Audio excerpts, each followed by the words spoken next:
यह एक नौजवान के नामुकम्मल इश्क की दास्तान है। तनवीर अपनी कोठी से बारिश में नहाती हुई दो लड़कियों को देखता है।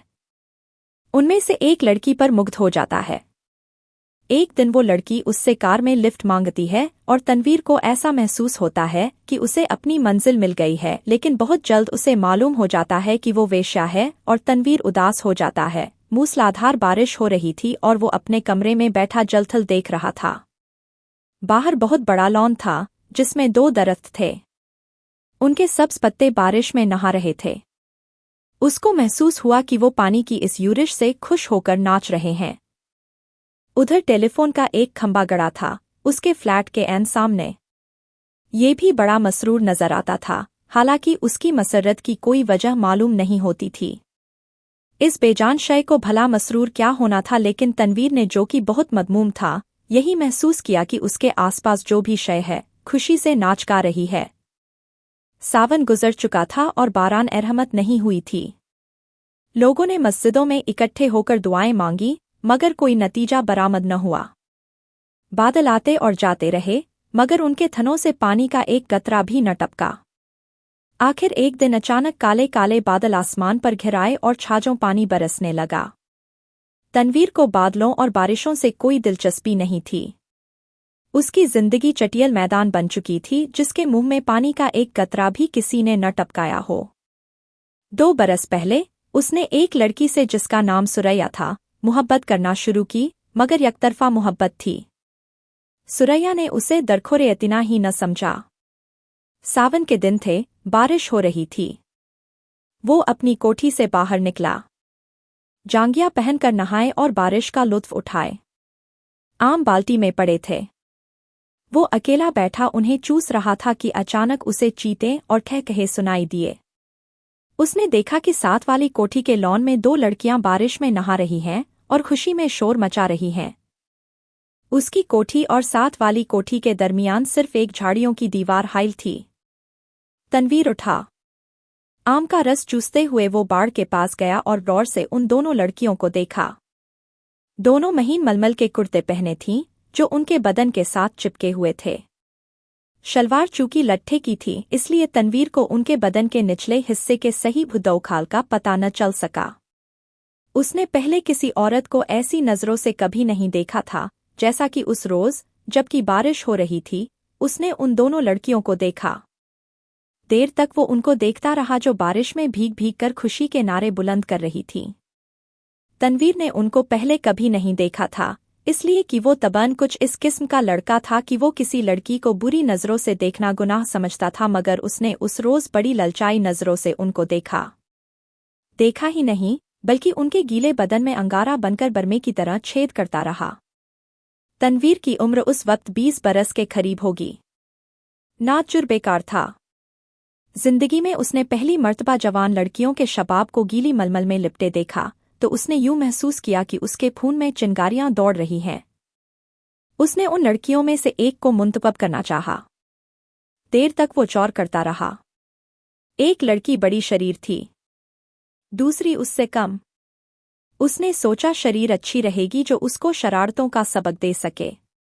ये शरीर लड़की खूबसूरत थी, उसके बदन के आज़ा भी बहुत मुनासिब थे। बारिश में नहाती जलपरी मालूम होती थी। थोड़ी देर के लिए तनवीर शायर बन गया। उसने कभी इस तौर पर नहीं सोचा था, लेकिन उस लड़की ने, जिसका कुर्ता दूसरी के मुकाबले में बहुत ज्यादा महीन था, उसको ऐसे ऐसे शेर याद करा दिए जिनको अरसा हुआ भूल चुका था।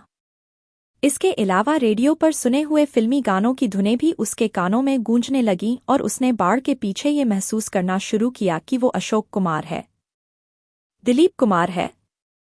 फिर उसे कामिनी कौशल और नलिनी जयवंत का ख्याल आया, मगर उसने जब उस लड़की की तरफ इस गरज से देखा कि उसमें कामिनी कौशल और नलिनी जयवंत के ओ दौखाल नजर आ जाएं, तो उसने उन दोनों एक्ट्रेसों पर लानत भेजी। वो उनसे कहीं ज्यादा हसीन थी। उसके मलमल के कुर्ते में जो शबाब था, उसका मुकाबला उसने सोचा कोई भी नहीं कर सकता। तनवीर ने आम चूसने बंद कर दिए और उस लड़की से, जिसका नाम प्रवीण था, इश्क लड़ाना शुरू कर दिया। शुरू में उसे बड़ी मुश्किलात पेश आईं, इसलिए कि उस लड़की तक रसाई तनवीर को आसान नहीं मालूम होती थी। फिर उसे अपने वालिदैन का भी डर था। इसके अलावा उसे ये भी यकीन था कि वो उससे मुलतफित होगी या नहीं। बहुत देर तक वो उन्हीं उलझनों में गिरफ्तार रहा। रातें जागता, झाड़ियों की पस्त थद झाड़ के पास जाता मगर वो नजर न आती। घंटों वहां खड़ा रहता और वो बारिश वाला मंजर जो उसने देखा था आंखें बंद करके ज़हन में दोहराता रहता। बहुत दिनों के बाद आखिर उसको एक रोज उससे मुलाकात का मौका मिल गया। वो अपने बाप की कार में घर के किसी काम की गरज से जा रहा था कि परवीन से उसकी मुठभेड़ हो गई। वो कार स्टार्ट कर चुका था कि साथ वाली कोठी में तनवीर के ख्वाबों की शहजादी निकली। उसने हाथ से इशारा किया कि वो मोटर रोक ले। तनवीर घबरा गया। हर आशिक ऐसे मौतों पर घबरा ही जाया करता है। उसने मोटर कुछ ऐसे बेंडे अंदाज में रोकी कि उसको जबरदस्त धचका लगा। उसका सर जोर से स्टीयरिंग व्हील के साथ टकराया, मगर उस वक्त वो शराब के नशे से ज्यादा मदमूर था। उसको उसकी महबूबा ने खुद मुपातिब किया था। परवीन के होंठों पर गहरे सुर्ख रंग की लिपस्टिक थोपी हुई थी। उसने सुरु मुस्कुराहट से कहा, माफ फरमाइएगा मैंने आपको तकलीफ दी। बारिश हो रही है। तांगा इस दूरदराज जगह मिलना मुहाल है और मुझे एक जरूरी काम से जाना था।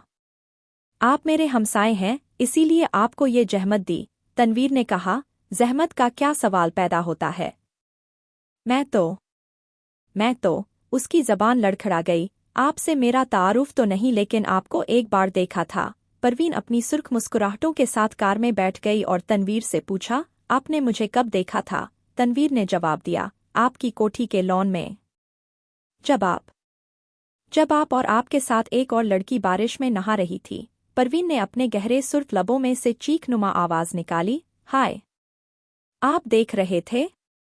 ये गुस्ताखी मैंने जरूर की।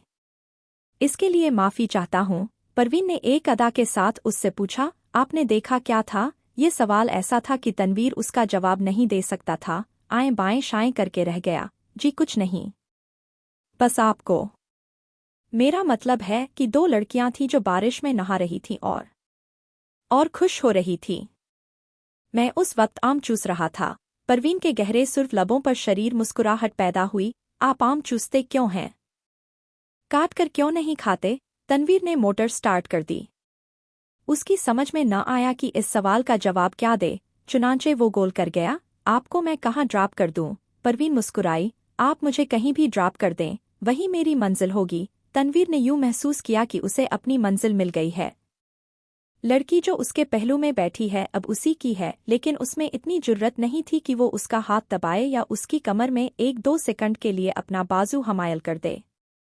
बारिश हो रही थी, मौसम बहुत खुशगवार था। उसने काफी देर सोचा। मोटर की रफ्तार उसके ख्यालात के साथ साथ तेज होती गई।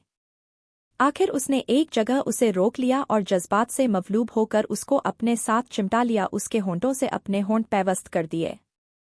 उसको ऐसा महसूस हुआ कि वो कोई बहुत ही लजीज आम चूस रहा है। परवीन ने कोई मुज़ाहमत न की, लेकिन फौरन तनवीर को ये एहसास बड़ी शिद्दत से हुआ कि उसने बड़ी नाशाइस्ता हरकत की है और फालिबन परवीन को उसकी ये हरकत पसंद नहीं आई। चुनांचे एकदम संजीदा होकर उसने कहा, आपको कहाँ जाना है? परवीन के चेहरे पर यूं फफकी के कोई आसार नहीं थे, लेकिन तनवीर यूं महसूस कर रहा था जैसे वो उसके खून की प्यासी है।